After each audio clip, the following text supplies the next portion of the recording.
Hi everybody, it's Kevin at Bear Creek. March 10th, 2019. Got about 5 inches of snow out there to stack onto the 3 foot that we had.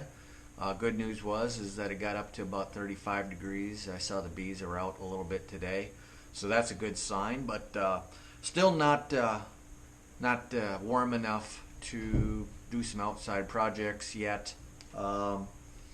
Gonna be a while actually for that. So I'm down here in the basement mess area, project area. So I've got another project that I wanted to share with you. If you remember, last winter I did a two-frame mating nuke build where I built about 7 mini or mating nukes. They're full size, but they're two-frame mating nukes, and this was based on a Barnyard Bees design, and I just did them in my garage, and they worked out fairly well for the year. It was a little too cold early to be doing walkaway splits with them, but once May 15th rolled around, got a little warmer. The two-frame mating nukes actually worked out quite well for me. Now this year, as I've told you before, I'm going to be doing some grafting and other things. Raising queens, and hopefully my own local stock of queens, and I wanted to revisit my mating nukes and do some revisions based on some things I was thinking about, things I've seen on in some videos, some beekeeping videos that I could adapt to these two-frame mating nukes. So I just wanted to show you in a really quick video. This is my updated two-frame mating nuke, and this is it right here. There's not much difference. The overall dimensions of the project didn't change. One of the changes, obviously, is the lid. I hinged the lid now. So that'll make it easier to just, I don't have to worry about it. I just lift it up.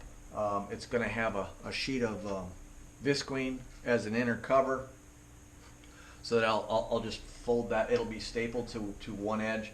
It'll actually, the back edge, it'll fold back. I'll pull it up, pull it back, and then when I get ready to close it up, I'll fold it over, clear the bees out, and then just close this up.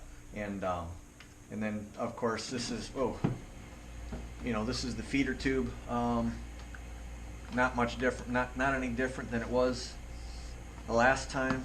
You can get these plugs at Van Lake. I think it's an 1.5 inch diameter plug. So that goes in there when I'm not feeding, but I'll probably be feeding most of the time. Another change from last time is this right here, and I did this because for transport, and I don't like the porches on the hives in the winter times and such, and this actually just push this nail aside, and you can open this up, and then you got your little landing spot, and I'll show you that right here. You got your little landing porch, and then when you're transporting your bees, you can just close them up, shut that off, and then you're good to go. You can take your box anyway. I'm going to put a little latch right here, and again, I'll be able to transport these bees in my truck. With the latch on, these things can fall over. It's not going to be that big of a deal. I'm not going to lose any bees. The one thing that I'm going to do, I'm going to put a vent hole right under here, screened vent hole in the back. Some of my nukes, my mating nukes, I have them at the bottom, and now I'm gonna try different ways of doing this. Maybe you can see, let's see one that does have it. I think this one, well, nope, this one doesn't have it. Okay, let's see here. Great. There we go. So I've got hose cord with screens on the bottom there on both ends. And I actually did that last year because when I fed the bees, sometimes the syrup would drip on hot days in there, and then it would get stuck in there and it could not find its way out. So I didn't like it pooling up and killing bees, because you really only have 500-600 bees in there, so you don't want to end up killing 50 of them in some syrup. So I wanted to have a way for that to drain out, so that's why I put those in there. So we're going to see how that comes to fruition. This is another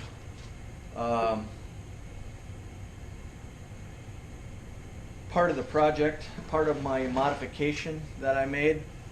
This is just a 2x4, and it's got a tapered cut to the 2x4, and this is going to be my post. And essentially what I'm going to do, since these are mating nukes, I'm going to bury this post in the ground a foot or so, and this will stick up. This is a 4, I bought 2x8s and I cut them in half, so it's 4 foot, a foot in the ground, so it'll be about 3 foot down. So it'll probably come up to about right here. So that's going to be perfect for working on a hive. And then what I did was, actually, let me show you. What I did was, I put these little brackets, these U brackets on, and that's going to end up being, if I can show you how this goes, that's going to slide in there.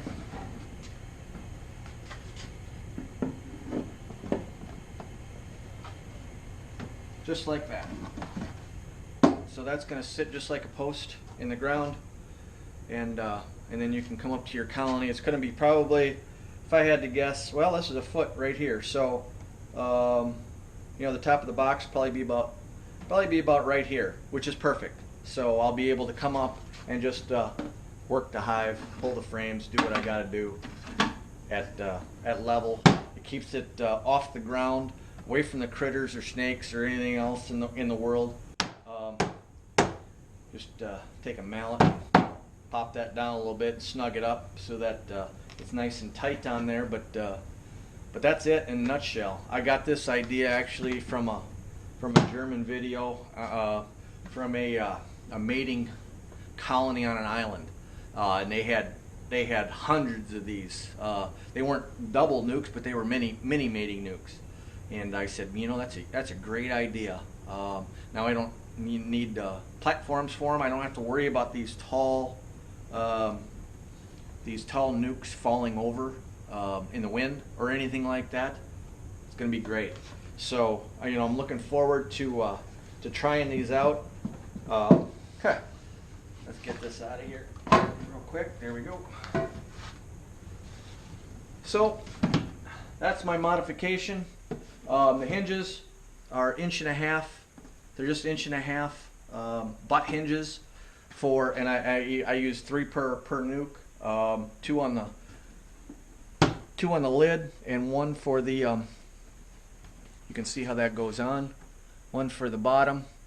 And if you want to see, let's see if I got one down here. I do. This is what those porches, foldable porches, look like. That's a profile view of it, and just so you can see it. It's 3 inches wide, and I think I cut it 2 3/4 inches deep. I was playing around a little bit with here, I'll show you.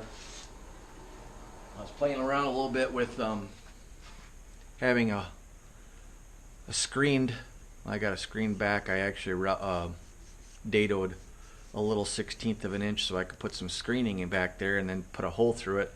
So I messed around with that a little bit, but I'm not sold on this idea yet, because you know it's a vent hole, so I can close it up and transport it, and they've still got vent. But I'm thinking the rear vent hole is probably the better idea. So I kind of scrapped this idea. But well, I just wanted to share that with you, and also wanted to just mention I've made quite a few of these. Surprisingly enough, these tool pouch with the magnet on them. I made a surprising number of them, and I've actually sent them across the world, which really surprised me. And the feedback I've gotten on them has been excellent. People seem to love them, which is great. I was so glad to hear that that people could in number one saw the use for it, and number two, when they got it, they saw value to what I had sent them, because the last thing I want to do is send anybody junk. But I'm still making them. Like I said, I got 3 I got to ship out tomorrow. But if you're interested, you can send me an email at bearcreekhoney@gmail.com, and I'll send you a PayPal invoice. I'm also making these little queen cages too, and including that as part of the invoice. These are $3 for these little the queen cages, and they fit perfectly in this little pouch. It's just handy. Nobody's complained. Everybody's liked them. I thought it was a really good idea. So you don't have to buy it. I'll resend you the invoice if that's your that's your decision. But nope, so far everybody has gotten one. Also, we've had 5 or 6 bee chats for the Upper Midwest beekeepers, video chats. We've got about 13 guys signed up. Probably about realistically, probably only about 6 have ever joined in. 6 have said they wanted to join in, but they haven't so far, which is great. It's been fantastic. Our chat sessions on Saturdays, which is every 2 weeks on a Saturday, typically they run right around 3 hours. There's just so much that we teach each other about beekeeping and can learn from each other. And we talk about everything from wintering bees to queen rearing to bee vacuum. I mean, just you name it, the topic. Pollen patties. And every 2 weeks, people are running into different issues with their bees, or now that springtime's coming, it's like, when do you put pollen patties on? Do you put pollen patties on? Is it budding by you, or a tree, whatever. So we get a good idea of what people are doing for their hives. So far, a lot of the guys have still got quite a few of their colonies, which is just fantastic. But if you're interested in participating in the Upper Midwest Beekeepers video chats, just shoot me an email. Just let me know quick how long you've been beekeeping, and just a real quick 1 sentence and what your goals are, whether you're a queen rearer, or you want to make nukes, or you just want the honey, or you're just a backyard guy. Preferably you're going to have between 1 and 5 years experience. More is okay. It's not the end of the world, and less is okay too. But we're all trying to learn from each other, and this isn't a class by any stretch of the imagination. No one's teaching, but we bounce ideas off each other. Did you watch this video? Did you see that? What do you think about what this guy does? What do you think about what that guy does? But it relates more to how we keep bees up here in the Upper Midwest, where somebody may be down in Louisiana or Florida, or just they don't deal with the winters that we do. Their winters are a month long, if that. Realistic. I'm talking serious winters. But if you're interested, shoot me an email. I hope you got something out of this, my updated mating nuke.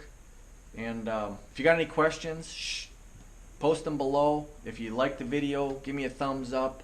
And I hope you subscribe to my channel. Until next time, happy beekeeping.